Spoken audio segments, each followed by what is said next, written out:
Ang mga pahayag ni Vice President Sara Duterte kaugnay sa buhay ng Pangulo, First Lady at House Speaker, sineseryoso at tinuturing daw ng palasyo bilang active threat. Pero paglilinaw ni Duterte, hindi raw siya nagbitaw ng banta. Nakatutok si Jonathan Andal. May kinausap na ako na tao.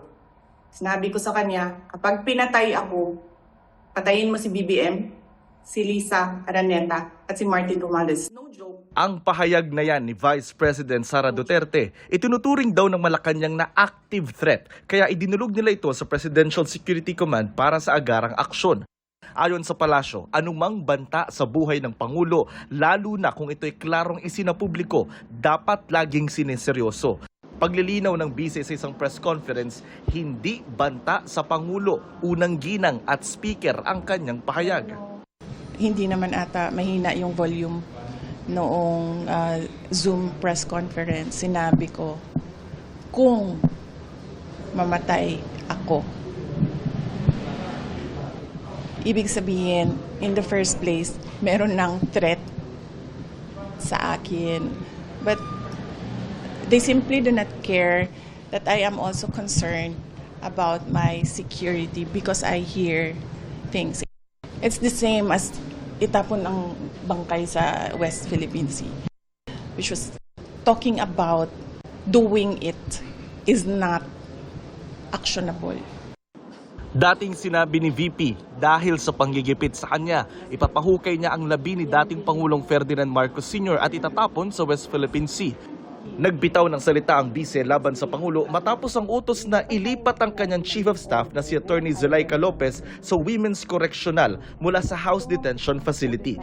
Pero dahil sa sakit, dinala si Lopez sa Veterans Memorial Medical Center at saka inilipat sa St. Luke's. Kalaunay iniutos ng Kamara na ibalik si Lopez sa veterans.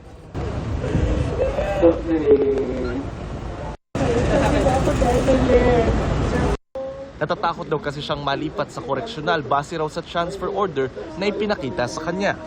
Pero ipinaliwanag sa kanya ni CIDG Chief Brigadier General Nicolas Torre III, dadalhin siya sa government hospital batay sa bitbit nilang transfer order.